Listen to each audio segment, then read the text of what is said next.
High বন্ধুরা, কণিকার হ্যাংলা হেসেলে চলে এসেছি পাঁচমিশালি আর আম তেলের রেসিপি নিয়ে। তাহলে চলো বন্ধুরা দেখে নিই কী কী উপকরণ লাগছে।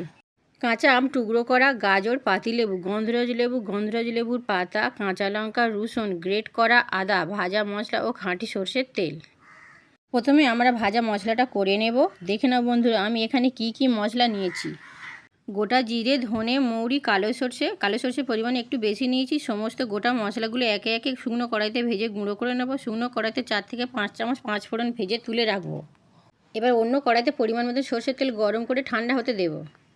বন্ধুরা তোমরা এখানে দেখতে থাকো আমি এখানে কিভাবে আচারটা তৈরি করছি।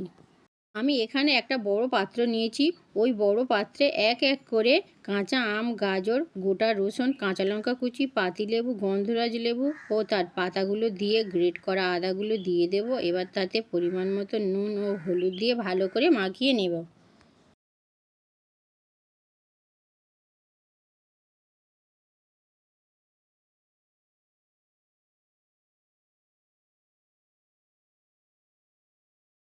এবার শুকনো ভেজে রাখা 5 ফোড়নগুলো দিয়ে ভাজা মশলাও দিয়ে দেব এবং ভালো করে মাখিয়ে নেব।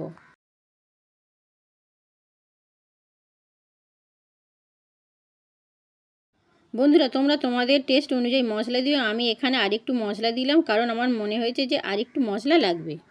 এবার আস্তে আস্তে ঠান্ডা হয়ে যাওয়া সর্ষের তেল দিয়ে ভালো করে আরও একবার মাখিয়ে নেব।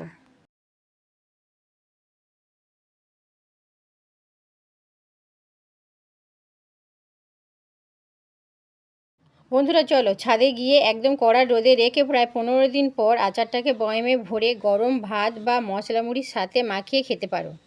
বন্ধুরা এই আমতেলের আচারটা তোমরা গোটা বছর রেখে খেতে পারবে। তোমরা ট্রাই করে আমাকে অবশ্যই জানিও তোমাদের কেমন লাগলো।